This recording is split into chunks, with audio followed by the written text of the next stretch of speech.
Mateus capítulo 9, versículo 18.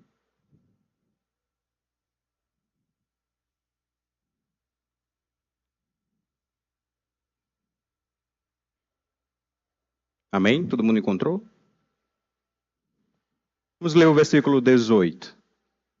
Falava ele ainda, quando um dos dirigentes da sinagoga chegou, ajoelhou-se diante dele e disse: Minha filha acaba de morrer. Vem e impõe a tua mão sobre ela, e ela viverá. Oremos mais uma vez. Senhor Deus, estamos diante da tua palavra. Estamos aqui para ler a tua palavra e entender o que a tua palavra tem para nos dizer, para sermos alimentados, sermos fortalecidos, nos tornarmos, Senhor, mais parecido com aquilo que o Senhor deseja de nós. Então, que o teu Espírito fale através de mim, que não sou nada, mas o Senhor pode me usar para falar para a tua igreja. Então, fala aos nossos corações, Senhor. Eu te peço, em nome de Jesus. Amém, Senhor. Amém.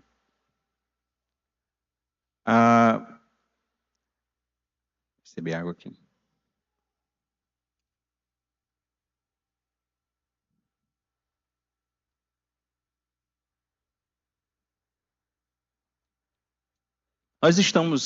Nós lemos aqui um versículo no meio do capítulo 9, né? Como eu demoro a trazer a exposição da palavra para os irmãos, eu acho que seria bom eu explicar para os irmãos por que nós estamos nesse ponto, né? Nós já vimos desde o início do capítulo 9, em outras exposições, que Jesus, após atravessar o Mar da Galileia, passar pela tempestade, chegar no território dos Gadarenos ali, ele saiu desse território e voltou para o território onde ele morava, né, na cidade de Cafarnaum. As cenas, vamos dizer assim, que Mateus traz para nós nesse texto, se passa na cidade de Cafarnaum, onde Jesus morava, onde Mateus morava também. E o que acontece, desculpa, eu estou me recuperando de uma gripe, eu vou tossir em algum momento, tá? E no capítulo 9, houve momentos também interessantes, momentos que já estudamos, né? O momento que o paralítico foi trazido diante de Jesus pelos seus amigos, Jesus cura, né? Vendo a fé dos amigos, vendo a fé deles, cura o paralítico. O momento que Jesus chamou Mateus, por exemplo, na coletoria, né? Vem, segue-me, Mateus seguiu a ele. O momento que ele estava comendo ali com todo mundo à mesa, na casa de Mateus, cercado de publicanos e pecadores, e os fariseus, os mestres da lei, acusavam Jesus, né, dizendo: olha, o mestre de vocês come com publicanos e fariseus, né? Havia ali uma separação total, né, dos pecadores para os santos, vamos dizer assim, né? Ou os santarrões, né? Os fariseus, falando deles de uma forma pejorativa. Os versículos anteriores ao versículo 18 aqui, foi um momento de indagação que os discípulos de João Batista, indagaram Jesus e seus discípulos a respeito do jejum, e Jesus responde a ele, né? Esses versículos eu não expus numa pregação somente deles, mas eles foram citados numa exposição sobre jejum que eu dei há muitos anos atrás aí, não sei, era no capítulo 6 de Mateus, eu juntei esses textos, por isso que hoje nós vamos direto para o versículo 18. E isso explica também o início do versículo 18, que diz assim, né? Falava ele ainda quando um dos dirigentes da sinagoga. Então, ele estava falando essas coisas a respeito do jejum. E houve esse momento de alguém chegar, né? Vamos dizer assim, interromper aquela fala e lançar uma pergunta, né? O tema da nossa mensagem, nós vamos ver dos versículos 18 até o 26. E o tema que eu propus, eu acho que os irmãos devem ter visto em alguma arte também, foi quando o puro toca impuros, né? Nesse texto, nós vamos ver pelo menos 4 momentos sobre esse acontecimento, esses atos, né? Esses registros que Mateus ele registrou para nós lermos, né? Para as pessoas lerem também no contexto de Mateus. E nós vamos ler e vamos ver aquilo que o Senhor tem para nós nesse texto. Vamos estudar sobre isso, né?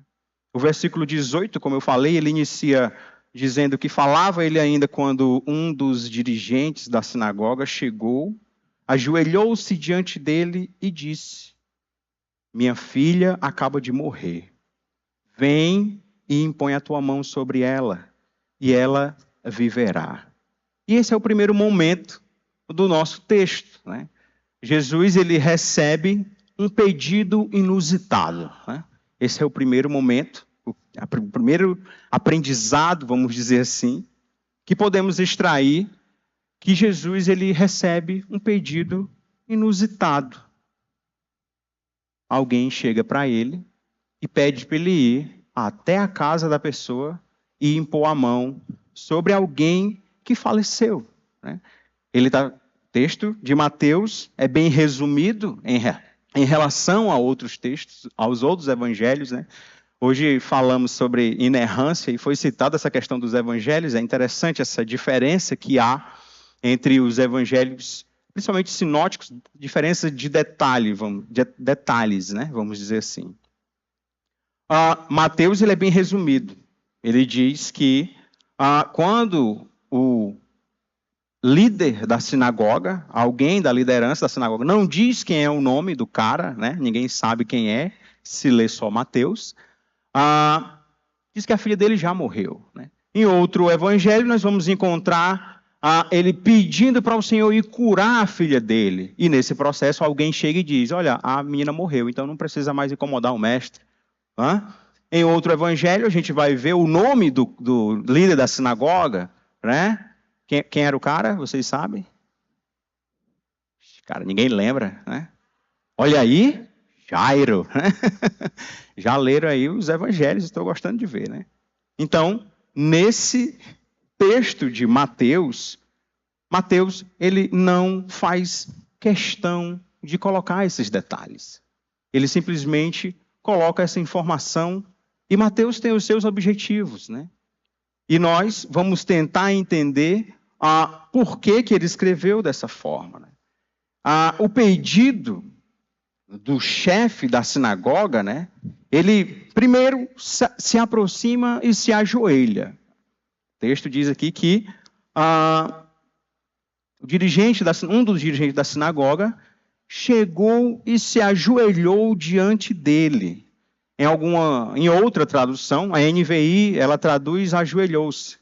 Mas se você tiver uma das versões Almeida corrigida, Almeida atualizada, Nova Almeida atualizada, né, a NAA, você vai encontrar adorou. Porque a tradução da palavra, ela pode ser traduzida como adorou, como ajoelhou-se, uma questão de reverência. Mas, numa análise, vamos dizer assim, do texto original, quando vemos a aplicação da palavra, que é proskinei, né, a palavra lá do grego, ele traz essa ideia não de adoração, mas a ideia de reverência. Eu estou falando com alguém que pode atender o meu pedido, então eu me ajoelho diante dele para pedir esse favor, né? Porque pode até parecer uma fé extraordinária, vamos dizer assim, de um homem que chega diante de Jesus e pede que ele vá impor a mão sobre a filha dele que já morreu.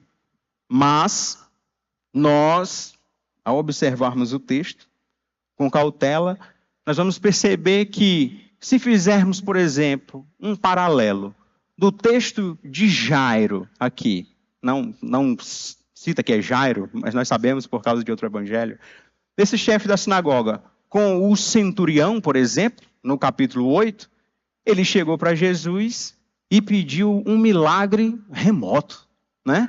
Ele chegou para Jesus e disse assim: olha, o meu servo está em casa e ele está precisando ser curado, o Senhor pode curar. E Jesus já estava pronto para ir até a casa dele, né? Ele disse: não, o Senhor não precisa entrar na minha casa. Se o Senhor falar daqui para lá, o meu servo vai ser curado. E ele faz as negações, né? Se eu falar com um subordinado a mim, eu vou dizer vai, ele vai. Se é um superior, diz com ele também para ele ir, ele vai e vem e obedece. E Jesus, se ordenar que a doença saia, a doença também vai sair, não precisa ele ir lá.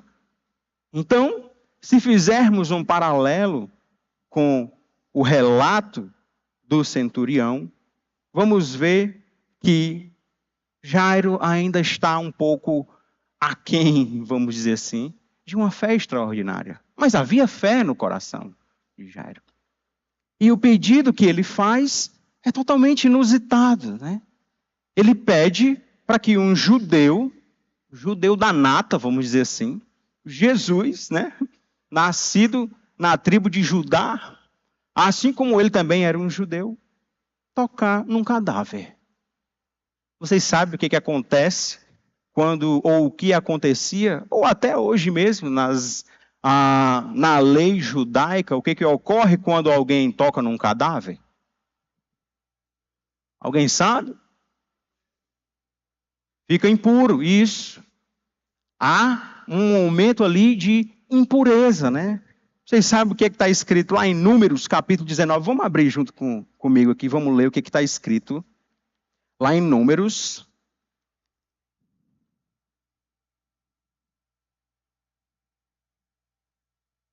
Capítulo 9, versículo 11. 19, desculpa. 19, versículo 11. Está escrito assim, ó.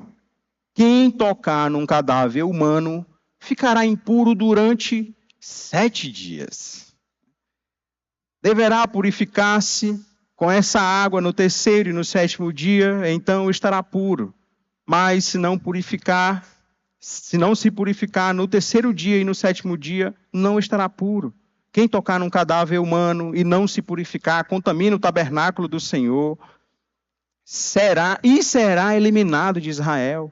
Ficará impuro porque a água da purificação não foi derramada sobre ele. Sua impureza permanece sobre ele. Esta é a lei que se aplica quando alguém morre numa tenda. Quem entrar na tenda e quem nela estiver, ficará impuro 7 dias. E qualquer recipiente que não estiver bem fechado, ficará impuro.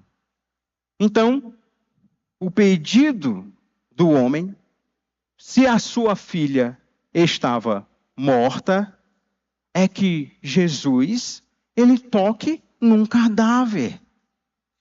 Isso é cerimonialmente incorreto.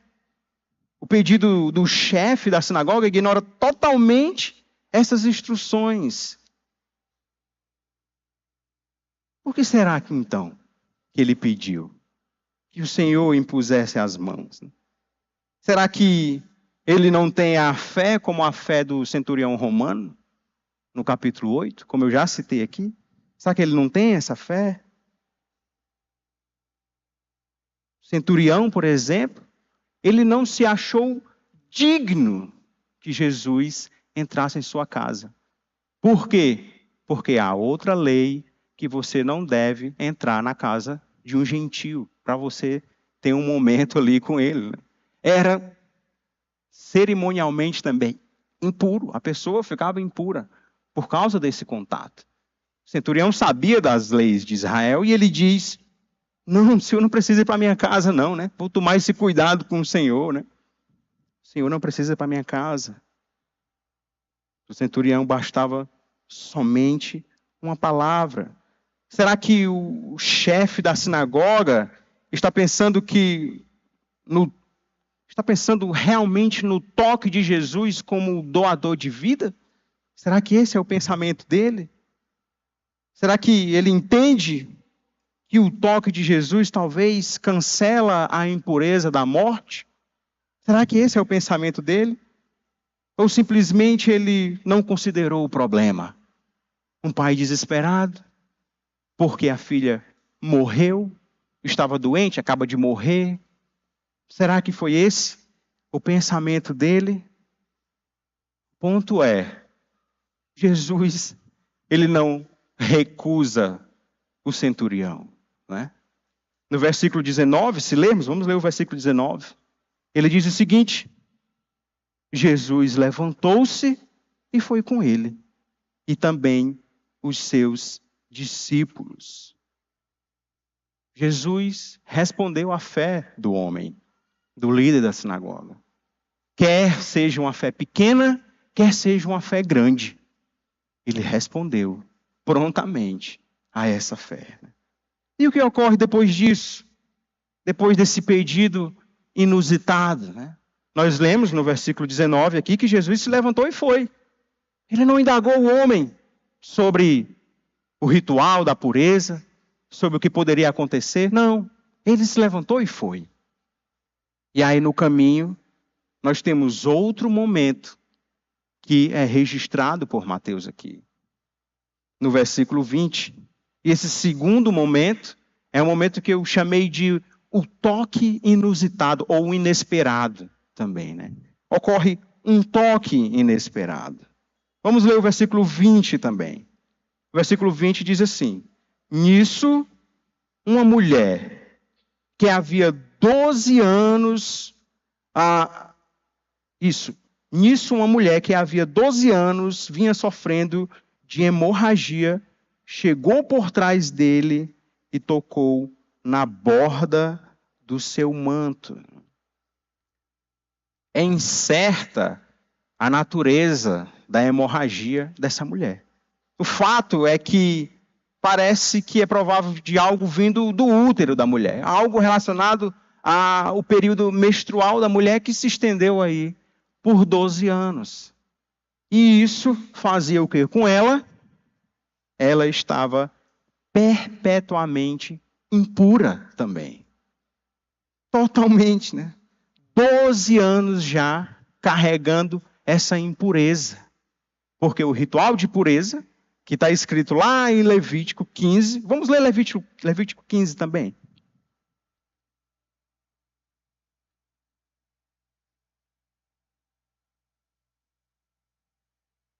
Levítico 15, versículo 25.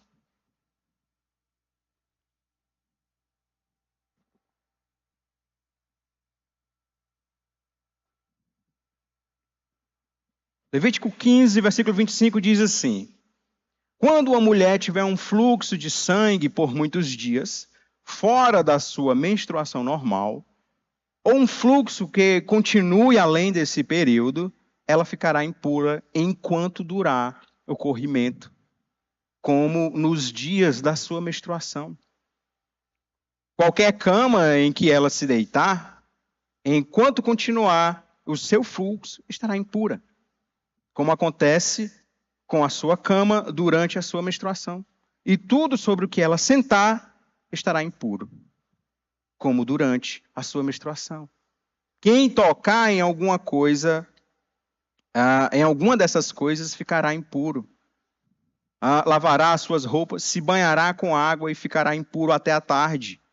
Quando sarar o seu fluxo, contará 7 dias e depois disso estará pura. No 8º dia pegará 2 rolinhas, parará, vai fazer a questão do sacrifício.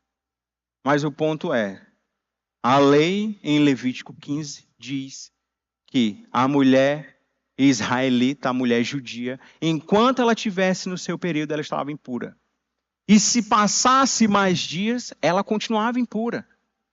Então, a condição dessa mulher aqui é uma condição, digamos que, péssima, né? Já havia 12 anos da sua impureza. Não sei como que ela conseguiu ficar no meio dessa multidão, por exemplo, enquanto Jesus ia se deslocando da casa de Mateus, provavelmente, até a casa do líder da sinagoga. Nesse processo havia uma multidão. Não sei como ela conseguiu se esconder ali, né? Alguém deveria saber do seu problema, né? Mas ela estava lá, no meio da multidão, né?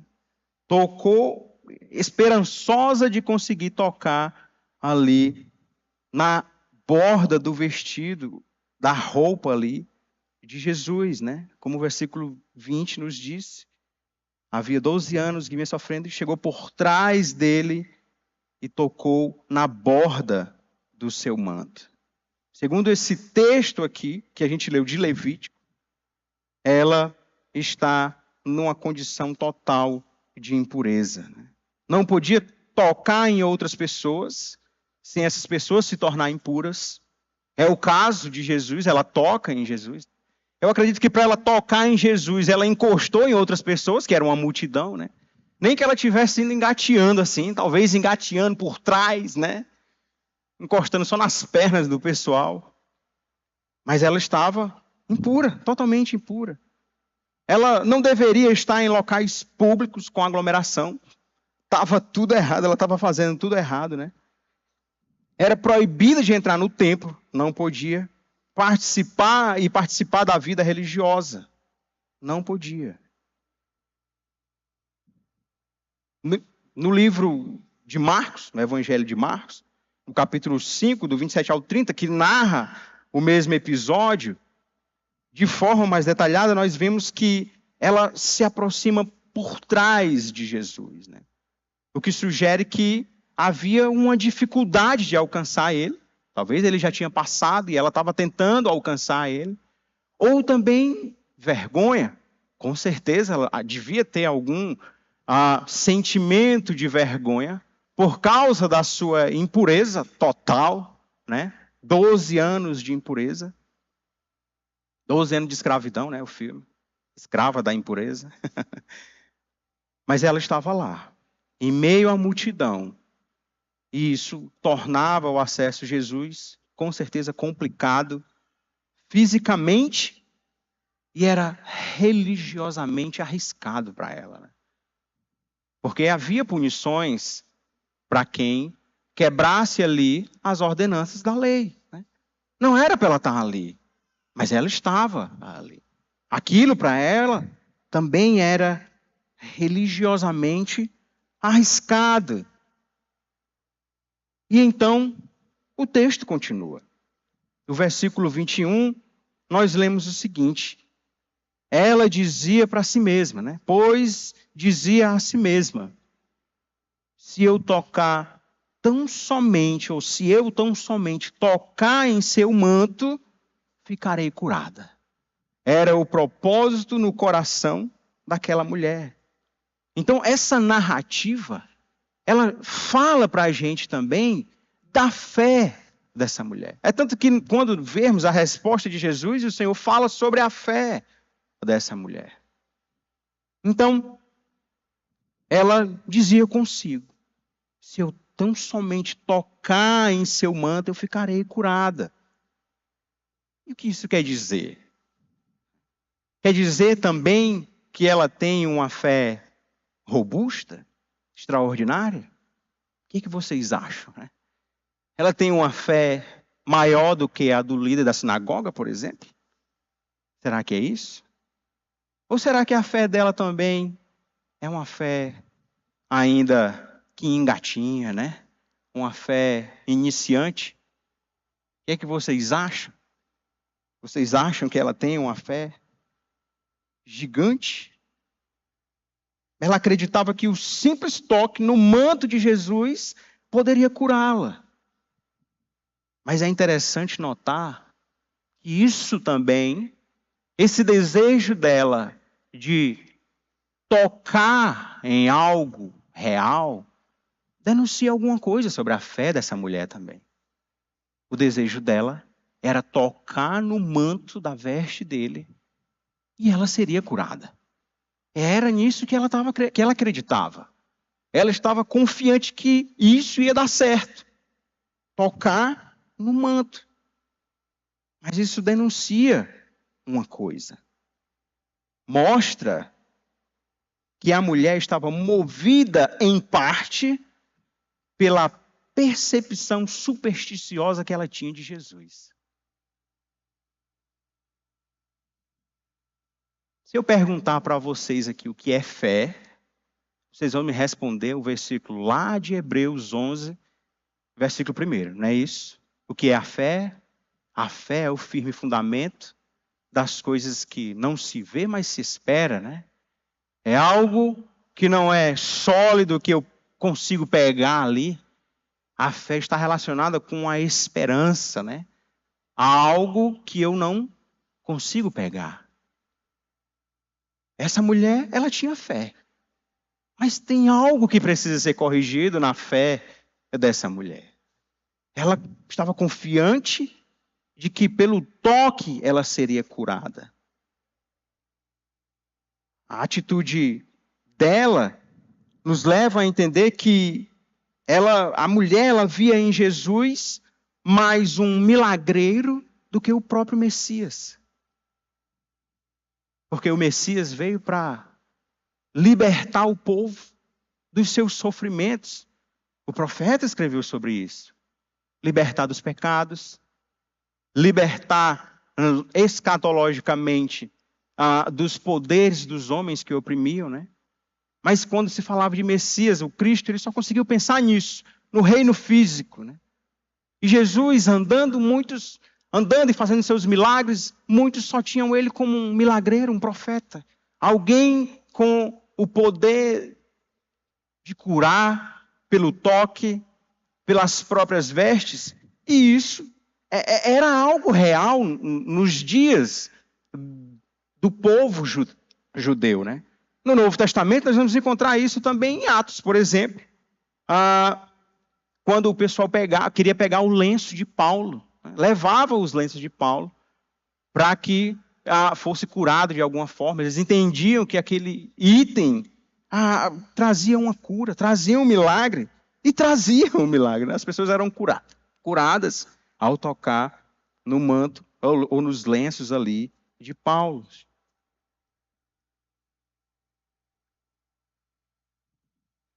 A fé dessa mulher era real, mas ainda era uma fé imatura, ou misturada com elementos populares, né?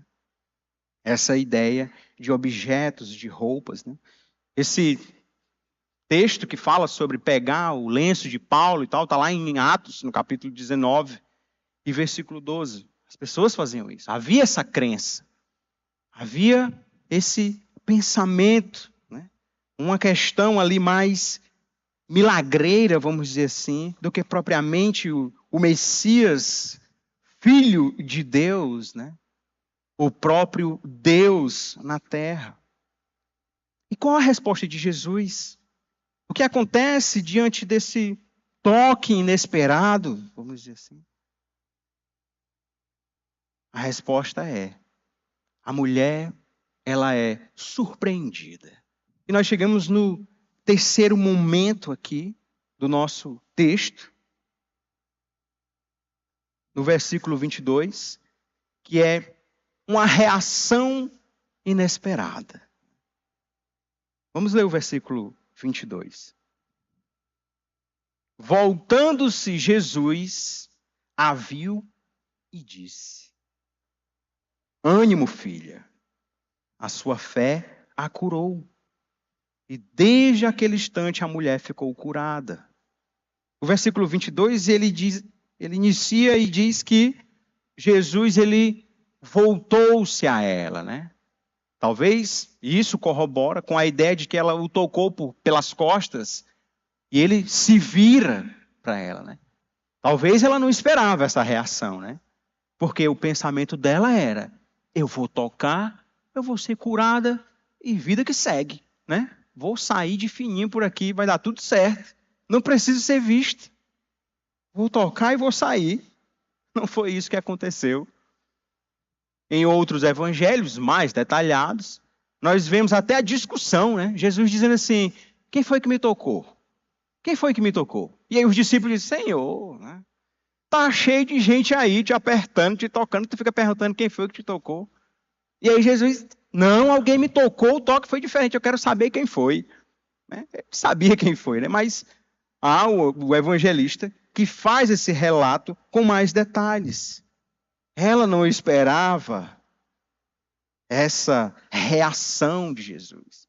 Talvez isso foi totalmente inesperado para ela. Talvez ela queria não ser vista, sair de fininho, partir, deu tudo certo, né? O plano. Mas Jesus, ele tinha algo a ensinar para essa mulher. Ele tinha algo para ensinar.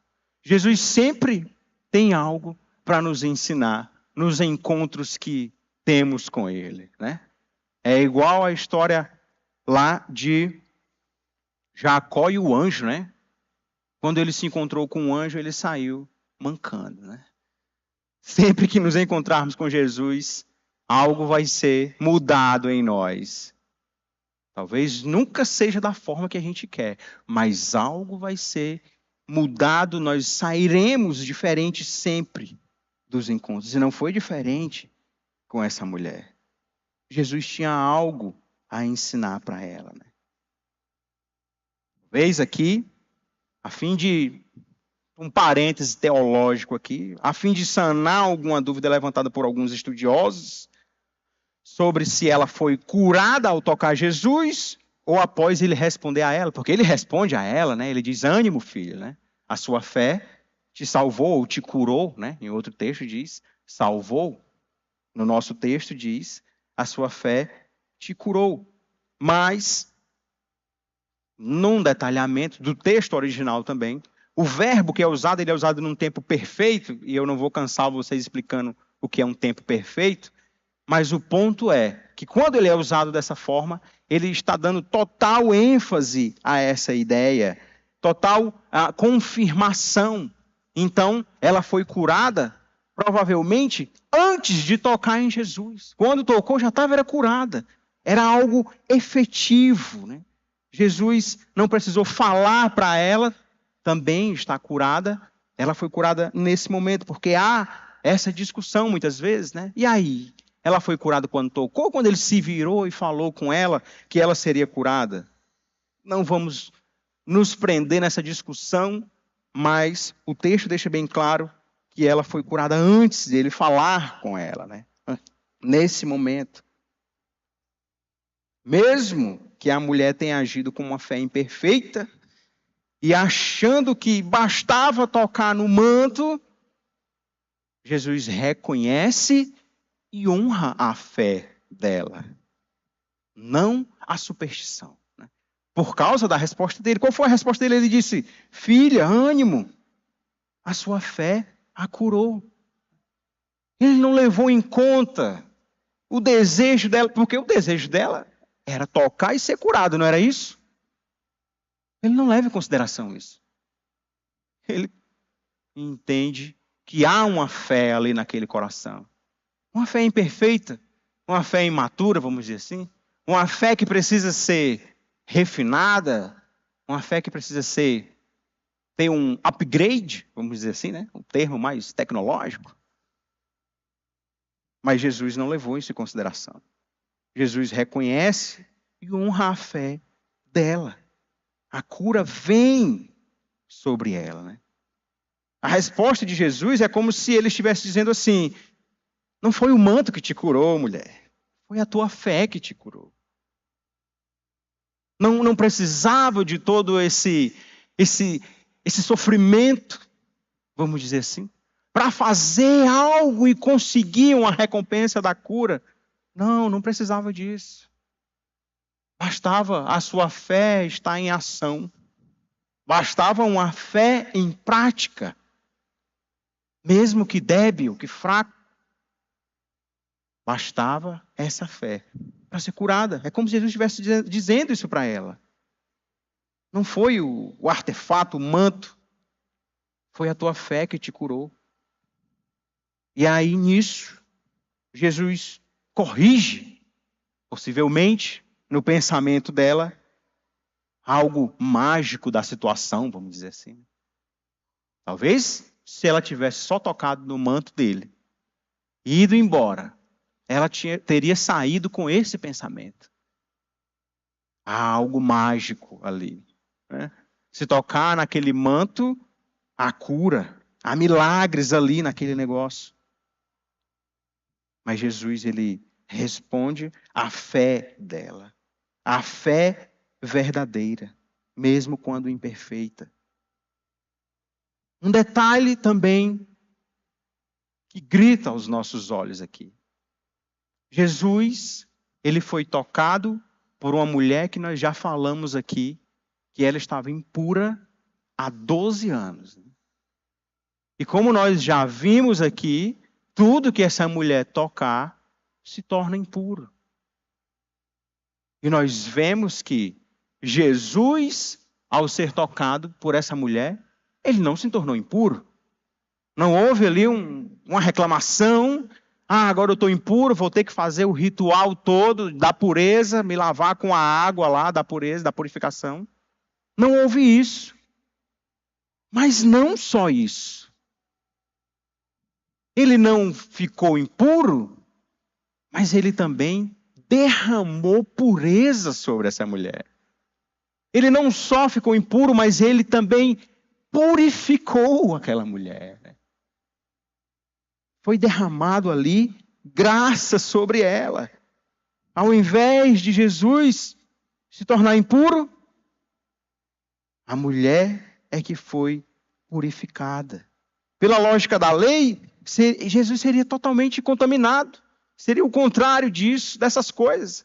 Talvez até um milagre acontecendo, se fosse um profeta qualquer, um milagreiro. Ao tocar nele, ele teria se tornado impuro.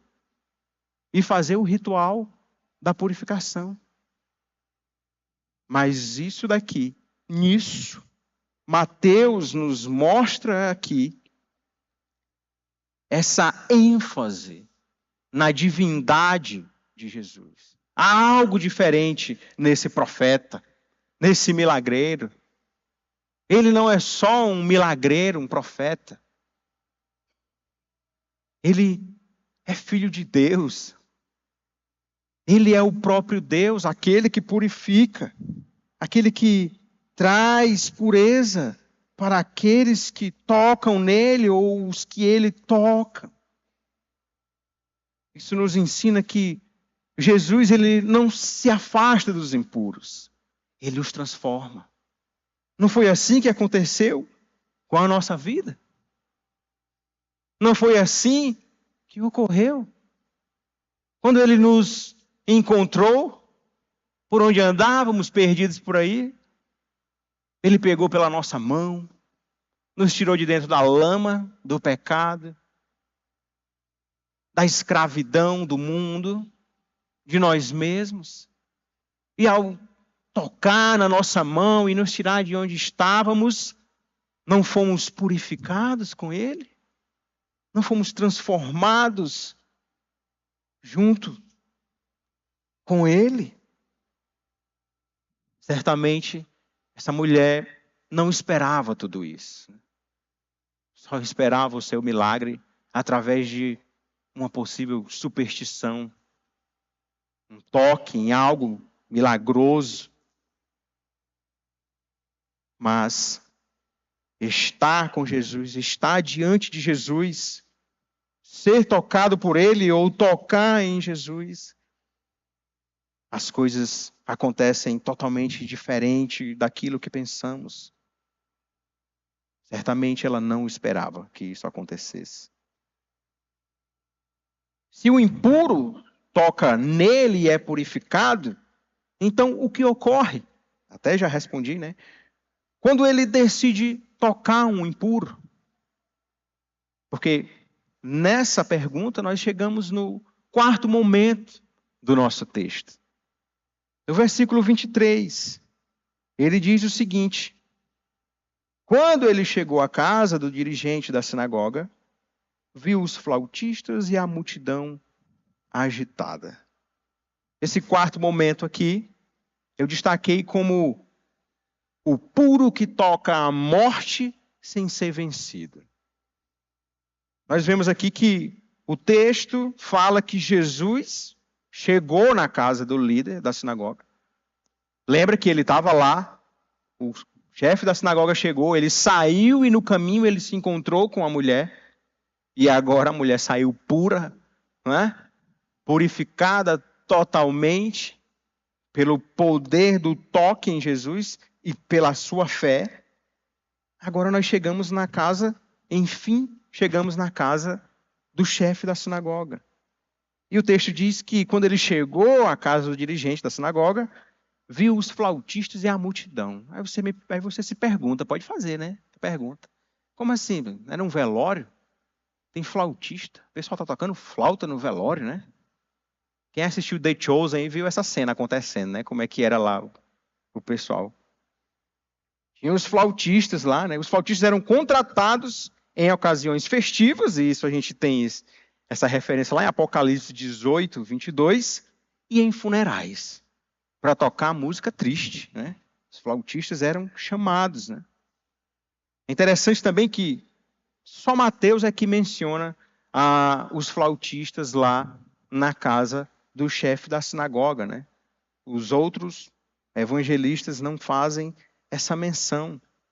Mas eu entendo que só Mateus menciona, né, não é nem tanto porque tinha um conhecimento especial dos costumes dos funerais judaicos, mas por causa da lembrança pessoal, né? Ele estava lá junto com Jesus, né? Jesus saiu da casa dele. E ele foi junto com ele, porque no versículo 19 diz que Jesus levantou-se e foi com ele também os seus discípulos. Todos foram junto com eles. Diferente dos nossos funerais aqui no Ocidente, né? Onde rola um silêncio total, né? E você é obrigado a ficar em silêncio. Você não pode fazer barulho. Lembrei de uma cena que eu estava no velório do meu avô, né? E aí, primo tudo junto, né? De repente, estão rindo, né? Primo é primo, né? E de repente, o pessoal estava rindo lá, né? Chegou uma das tias mais idosas, né? Meteu o carão, né? Você não era para estar rindo, não, né? No velório do meu avô, eu não dei um pio, ela disse, né? Então, todo mundo se calou obedecendo a nossa tia, porque não poderíamos estar rindo naquele momento. Mas, no velório do judeu, era uma loucura, era um caos, porque havia os flautistas tocando a música triste, havia as pessoas contratadas para chorar, tinha gente contratada para chorar também, né? Essas pessoas eram as chamadas carpideiras, né? Elas eram chamadas e pagas para chorar alto, não era para chorar baixo, era para chorar alto.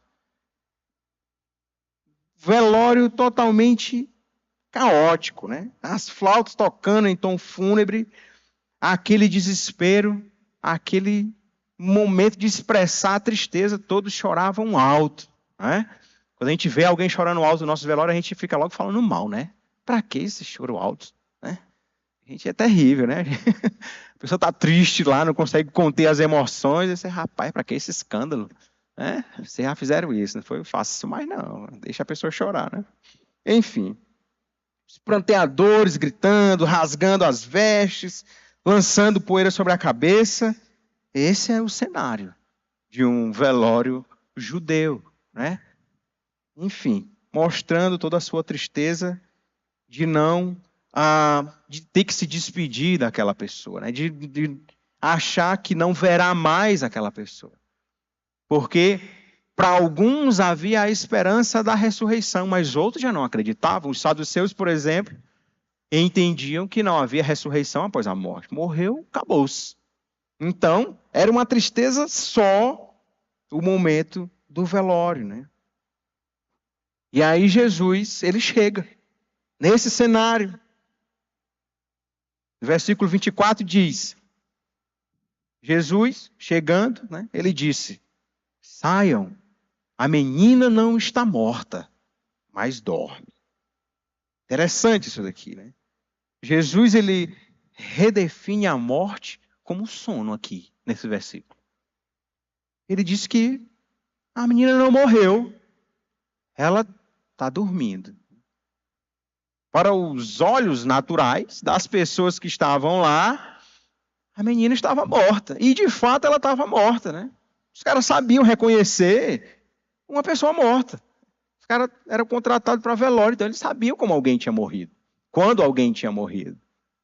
Estavam lá. E aí, qual é a reação deles?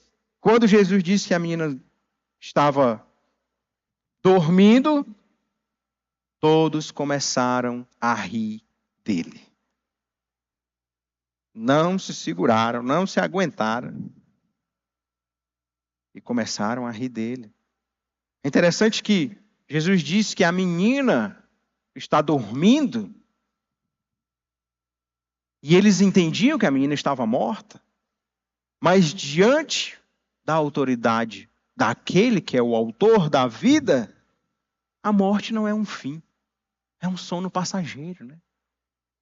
É interessante velório de cristão, porque nós vamos com essa verdade para um velório, né? Principalmente quando faleceu aqueles que caminhavam com o Senhor. Nós sabemos que logo, logo nós nos encontraremos. Ou morreremos e nos encontraremos já, ou ressuscitaremos. A esperança da ressurreição, ela vive em nosso coração, ou pelo menos é para viver, né? Se você não sabia, você está sabendo a partir de hoje, que a Bíblia diz que nós ressuscitaremos. Todos os que morreram serão ressuscitados, né? Ninguém ficará morto para sempre. Nem os que morreram com Cristo, nem os que morreram sem Cristo. Todos ressuscitarão. Todos passarão por esse momento. Na Bíblia, o sono, ele é uma metáfora, vamos dizer assim, comum para a morte física, especialmente para nós, crentes, né? Em Daniel 12:2, nós vamos encontrar o texto dizendo assim: muitos dos que dormem no pó da terra ressuscitarão. Em João 11:11, nós vamos encontrar Jesus falando: nosso amigo Lázaro adormeceu. Lázaro tinha morrido, né? Mas ele traz essa verdade. Em Atos 7, versículo 60, 1 Coríntios 15, 1 Tessalonicenses 4, fala sobre pessoas que dormiram no Senhor. Essas pessoas morreram. Para nós, elas morreram. Mas Jesus redefine essa ideia da morte como uma ideia de sono. Dormir implica que a pessoa vai acordar. Ou seja, a morte não é definitiva nem destrutiva para sempre, né? E aqui é interessante a gente pensar também sobre, porque baseado nesses textos, alguns estudiosos já falaram sobre o sono da alma, né? Diz que a pessoa, quando morreu, está dormindo e ela continua dormindo até o dia da ressurreição acordar, né? Isso não é bíblico, tá, gente? Se você pensava assim, que após morrer você vai ficar dormindo, não vai saber o que está acontecendo, tira esse pensamento da cabeça. Não existe isso de sono da alma. A Bíblia diz só que após a morte segue-se o juízo. Como é que você vai ser ajuizado de alguma coisa? Vai ser informado sobre o juízo que lhe segue se você está dormindo, né? Fechou os olhos aqui e abriu diante do Senhor. Todos, né? Alguns para estar com Ele para sempre. Outros para ser condenados já de antemão, né? Antes dos outros. Porque a salvação, ela é em vida, né? Também não há salvação após a morte. É só antes de morrer que a salvação, é até antes de morrer que a salvação está disponível. Depois disso, segue-se o juízo, como a palavra do Senhor disse. E o povo riu de Jesus por ele dizer que a menina estava morta. É interessante que o verbo rir aqui, no original lá no grego, traz uma ideia de zombaria, escárnio. Não era um riso leve ou desconfiado, de cantinho de boca, né? Não, não era não. Os caras estavam zombando mesmo. Como assim, cara? Que dorme o quê? Já morreu, né? Você não está vendo que a menina está morta, não? Está cego, né? A menina está morta, completamente morta. Era uma zombaria aberta, né? Era um desprezo sarcástico, vamos dizer assim. Eles estavam totalmente contra aquela ideia de Jesus. Tá ficando doido, né? Essa menina morreu faz tempo e o senhor não sabe de nada, né? O povo aqui, ele não apenas duvidava do poder de Jesus, mas achava também que ele tinha passado dos limites, né? Porque eles sabiam que Jesus operava milagres, né? Aquele cara lá de Nazaré, pois é, ele está fazendo milagres aí, né? A gente sabe quem é você. Mas aí a morte já é demais, né? Já morreu, rapaz. Você está passando dos seus limites, né? Você está se expondo ao ridículo. Talvez esse era o pensamento deles. Doidinho desse, olha, agora vem mexer com quem está morto. Como assim? Talvez esse era o pensamento deles. Agora exagerou, viu? Que tolice desse homem. Isso revela a incredulidade profunda da multidão diante da realidade da morte. E o versículo 25 continua e diz: depois que a multidão se afastou, ele entrou e tomou a menina pela mão e ela se levantou. A multidão zombadora é afastada da casa, né? Mateus aqui, diferente de Marcos, não nos informa quem permanece lá, né? Marcos, ele diz quem foi que ficou junto com Jesus lá, né? Eram ao todo talvez 5 pessoas que estavam ali dentro do quarto. Mateus, ele não se preocupa com isso. Ele só diz o que aconteceu, né? Depois que a multidão saiu, Jesus entrou, tomou a menina pela mão e ela se levantou. E aqui um ponto. Tocar um cadáver torna qualquer um cerimonialmente impuro. Já falamos sobre isso aqui, né? E Jesus, ele toca na mão da menina. A menina estava morta lá. Ele chega e pega a menina pela mão, né? Ele entrou e tomou a menina pela mão. Mateus diz que Jesus tocou o cadáver. E o corpo, ao invés de tornar Jesus impuro mais uma vez, é ressuscitado. O corpo morto ali, o cadáver, ele volta à vida. Jesus, ele possui uma autoridade muito maior e extraordinária. Autoridade essa que se estende até mesmo sobre a morte. Ele não se tornou impuro mais uma vez, mas ele trouxe vida a um cadáver que estava trazendo impureza já para casa, porque o corpo morreu dentro da casa do Jairo, né? Depois o Jairo ia ter que fazer o ritual de purificação da sua casa, porque havia um cadáver lá dentro. Ele teria que seguir as diretrizes, vamos dizer assim, da lei judaica. Afinal, ele era um chefe da sinagoga. Mas aquilo que é esperado pela lógica humana não ocorre. Ao invés de Jesus se tornar impuro, o corpo é purificado e ressuscitado. Ele tem poder sobre a morte. A morte não tem poder sobre Cristo. A morte não vence mais também aqueles que estão com Cristo. Por isso cremos na ressurreição. Porque ele já venceu a morte de uma vez por todas. Nós vimos o relato aqui da filha do chefe da sinagoga. Ela foi ressuscitada, mas ela morreu de novo. Se você pensar um pouco, você vai chegar à lógica que ela morreu de novo. Ela não está aqui, né? A gente não está vendo falar que ela está viva lá no país de origem dela, né? Já passaram por tanto problema, né? Morreu tanta gente. Se tivesse viva era um problema. Ela morreu de novo, assim como Lázaro foi ressuscitado, morreu de novo. Mas como assim? Jesus ressuscita o povo e o povo morre de novo? Morre de novo, morreram de novo. Porque a vitória eterna sobre a morte, nós encontramos lá na cruz.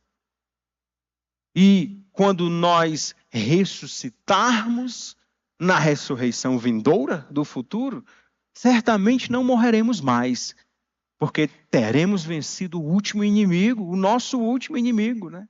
A morte. Teremos um corpo glorificado. Viveremos com Cristo para sempre. Mas a menina, ela morreu novamente. Isso nos ensina também sobre a autoridade do reino de Deus.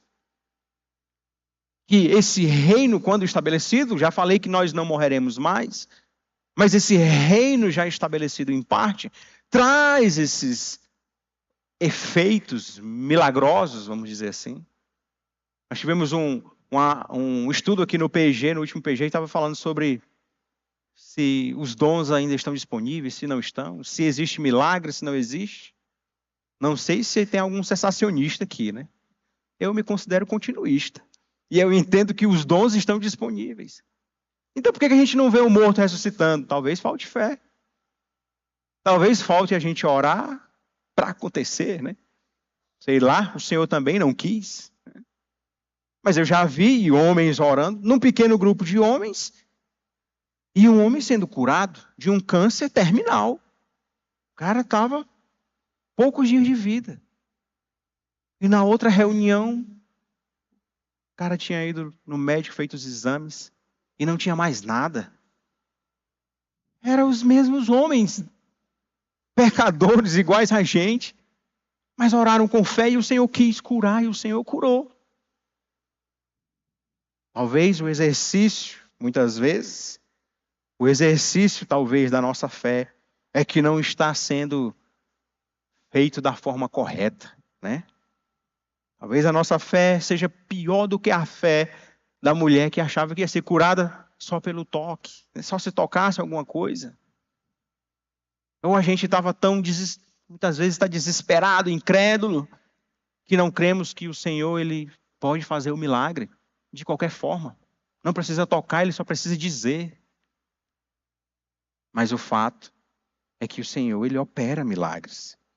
O Senhor ele traz os mortos à vida, assim como nos trouxe à vida também, né? Claro que nós não estamos e não ficamos e nem queremos que os membros dessa igreja, por exemplo, saiam correndo desesperados agora atrás de milagres. Não, porque milagre também é algo que que quando nos é dado como um presente a mais. Porque o presente maior nós já recebemos. E isso é o que deve manter o nosso coração centrado no desejo de continuar caminhando com o Senhor. Que a salvação que era impossível para nós, ela foi derramada sobre nós. Nós fomos alcançados. Nós fomos purificados. E eu queria trazer uma aplicação aqui para a gente, encerrar o nosso texto. Vou ler o último versículo, ele diz: a notícia deste acontecimento espalhou-se por toda aquela região, né? Todos ficaram sabendo desse milagre que aconteceu, né? As notícias se espalharam, né? É interessante ele falar essa questão porque o próximo texto, a continuação do texto, ele cura 2 cegos e ele diz para o cego não falar para ninguém, né? Ó, você não fala para ninguém. E os caras espalham para todo mundo, né? Fui curado. Mas isso fica para o próximo sermão. E a aplicação que eu quero trazer para nós, para encerrarmos, é a seguinte. Já aprendemos aqui que Jesus traz pureza onde ele chega, onde ele toca. E aos purificados, nós, um chamado é dado. Nós somos chamados a alguma coisa quando somos tocados e purificados por ele. Nós somos chamados a sermos puros,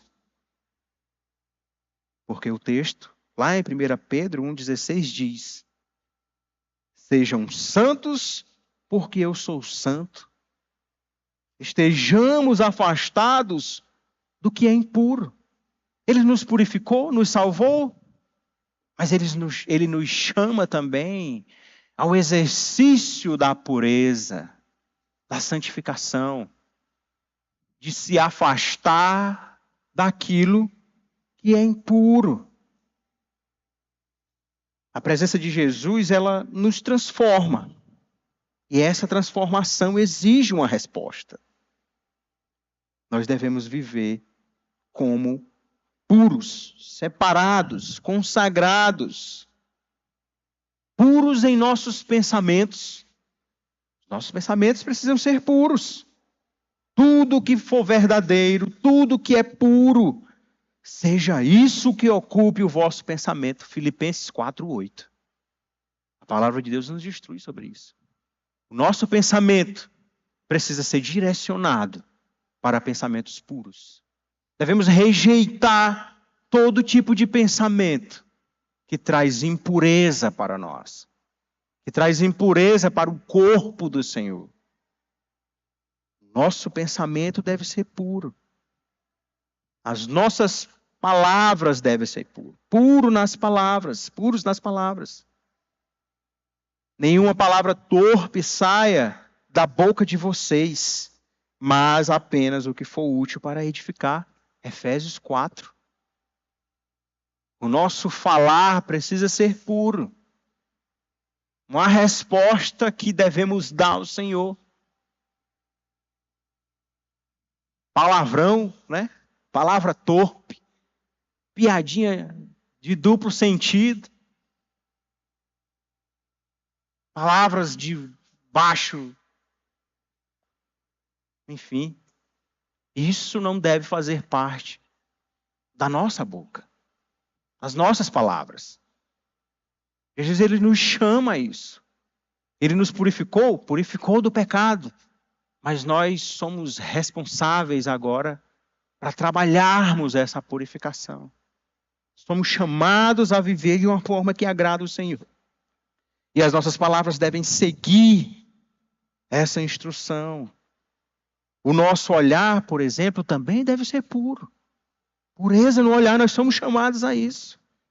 Se os teus olhos forem bons, todo o teu corpo será cheio de luz. Mateus 6, versículo 22. Somos chamados a isso.